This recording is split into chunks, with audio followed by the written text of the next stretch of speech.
Cristo é nosso advogado? Pois é assim que ele é apresentado em 1 João capítulo 2, versículo 1. Vamos ler esses versículos. Vamos ler este versículo. Meus filhinhos, estas coisas vos escrevo para que não pequeis. E se alguém pecar, temos um advogado para com o Pai, Jesus Cristo, o justo. A palavra advogado, que no grego é parakletos, ocorre 4 vezes no Evangelho de João, onde é usado para o Espírito Santo e é traduzido nestas ocasiões por consolador. Você pode ler na sua Bíblia, João capítulo 14, aí no Evangelho de João capítulo 14, versículo 26, capítulo 15, versículo 26, no 14 é o 16, no capítulo 14 é o versículo 16 e 26, capítulo 15, versículo 26 e no capítulo 16, versículo 7. O Espírito Santo é nosso advogado na terra, o Senhor Jesus é nosso advogado no céu. O significado básico da palavra é alguém caminhando ao lado para ajudar. A palavra, ou melhor dizendo, a obra do Espírito Santo como advogado é confortar e apoiar os crentes aqui na terra, enquanto o ministério de Cristo como nosso advogado no céu visa a nossa restauração se tivermos pecado. É importante notar que as palavras se alguém pecar, que João frisa em 1 João capítulo 2, versículo 1, está no tempo verbal. Não se refere a um crente praticando pecado, mas a um ato de cometer pecado. Não é um crente vivendo no pecado, mas um crente que cometeu um ato. Cristo não é advogado para o crente pecador persistente e habitual. Cristo não é advogado para o crente que vive no pecado. Esta obra de Cristo como nosso advogado não dá licença ao crente para viver erroneamente, pois o parágrafo do versículo 3 ao 11 deste capítulo, de 1 João 2, que se segue, mostra claramente que devemos obedecer aos mandamentos de Deus e amar nossos irmãos. Os versículos 1 e 2 de 1 João capítulo 2 não fornecem nenhuma indicação de que Cristo é um advogado apenas para aqueles que se arrependem e confessam seus pecados. Assim que um filho de Deus comete um pecado, a defesa de Cristo entra em ação para defender nossa causa, não perante Deus judicialmente, mas sim perante o Pai. Tenha em vista a nossa comunhão com o Pai. Que todo crente precisa de Cristo como advogado é comprovado pelo fato de que João usa o pronome plural, pois ele diz, temos um advogado. João se inclui junto. Este pensamento sozinho destrói a doutrina da perfeição sem pecado, ou seja, o crente não peca mais. Acreditamos que a defesa de Cristo é uma parte vital do sacerdócio de Cristo e, no entanto, é um novo pensamento adicional ao sacerdócio. Ele traz à tona a completude e plenitude de sua obra no céu em favor do seu povo. Arão, o primeiro sumo sacerdote de Israel, nunca foi um advogado do povo.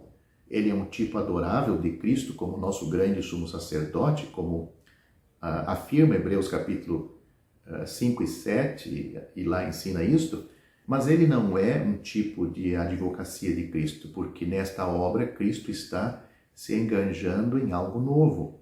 Devemos realmente agradecer a Deus de todo o coração por este aspecto presente do ministério de Cristo, nosso advogado. O apóstolo Pedro, falando aos religiosos da sua época, religiosos, mas não salvos, que fora de Cristo não há salvação. Note o que ele disse.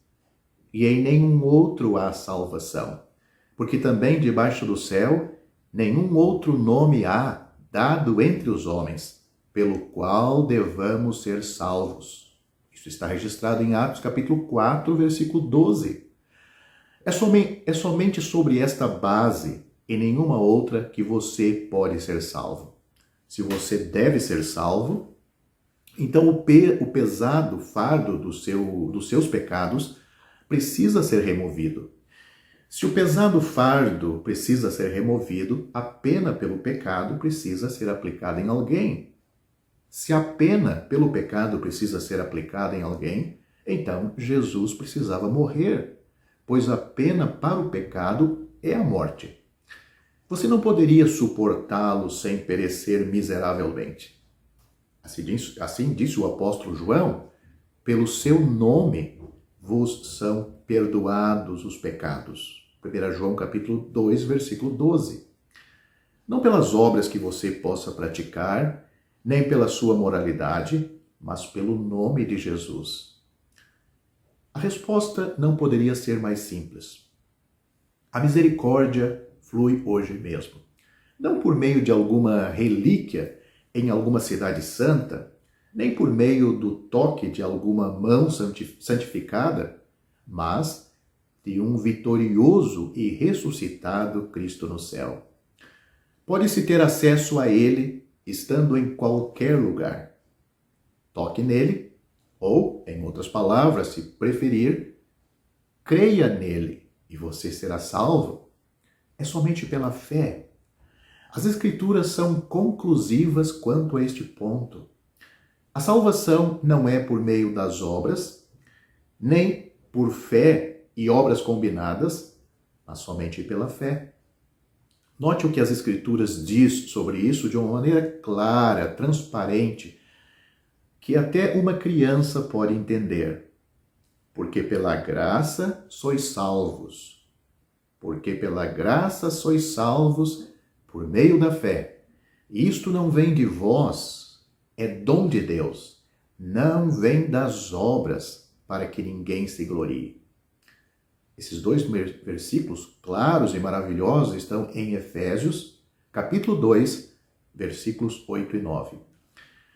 Mas preciso alertar que há ou existe multidões de pessoas que creem no que ouvem acerca de Cristo e do Evangelho, mas que nunca creram confiadamente no Senhor Jesus para a sua salvação.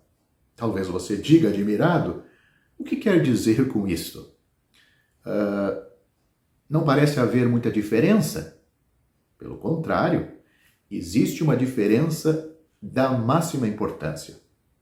Suponhamos que eu esteja a passear com um amigo numa das ruas principais de alguma grande cidade. O meu amigo, numa certa altura desta caminhada, ele me diz: você vê aquele grande edifício na esquina, com uma tabuleta de metal? Respondo afirmativamente. Ele diz novamente: bem, é ali que fica o maior especialista em doenças do coração. Vem doentes de todos os pontos do país para consultarem com ele. Os seus êxitos têm sido grandes e numerosos. Nesta altura, o famoso médico sai do edifício e entra em seu carro, pelo que tenho a oportunidade de vê-lo. Felizmente, o meu coração funciona muito bem. Acredito em tudo o que o meu amigo me informou acerca do médico, mas as informações não têm para mim importância, pois não necessito dos seus serviços clínicos hoje. Suponhamos, porém, que poucas semanas depois desta conversa, eu adoeça de repente com fortes crises cardíacas. Lembro-me logo daquele médico. Mando chamá-lo e coloco-me sem reserva em suas mãos, recuperando assim a saúde. Agora, já conheço o médico, conheço a sua perícia e quando falo dele, é com ânimo, pois estou grato por aquilo que me fez. Em resumo, entreguei o meu caso ao médico e descansei confiado em sua sabedoria e capacidade, enquanto antes apenas acreditava no que ouvia acerca dele. Esta é a única resposta sensata. Fé no Senhor Jesus, fé para a salvação, como um pecador perdido. Descansa nele, totalmente nele. Mas cuidado para não perder sua alma eternamente só por causa desta pequena questão. O tempo. Ou quando? Note o que a Bíblia diz. Eis aqui agora o tempo aceitável. Eis aqui agora o dia da salvação. 2 Coríntios capítulo 6, versículo 2, note, Agora é o tempo aceitável. Agora é o dia da salvação. Vá ao Senhor Jesus pela fé. Portanto, se como pecador perdido aos olhos de Deus, você tiver crido de todo o coração, tiver aceitado o Senhor Jesus como tendo sofrido na cruz por todos os pecados cometidos por você e tendo ressuscitado para a sua justificação, então o Cristo na glória é aquele em quem você está agora firme e seguro. Você está nos ombros e nas mãos do bom pastor, e ele nunca o deixará de assim conduzir até que o tenha introduzido no lar celestial. Se assim verdadeiramente creu, você já foi feito membro do corpo de Cristo, a igreja verdadeira, ligado ao seu Senhor pelo Espírito Santo. E agora, a caminho do lar, ele se alegra em reunir os seus em torno de si, fora do arraial, ou seja, do sistema religioso, da cristandade dos nossos dias. Reunido em torno de si e ao seu nome exclusivamente, até que ele volte para levar-nos todos a este lar, para estarmos sempre com ele e sermos semelhantes a ele, por todo sempre, na glória, para o seu eterno louvor.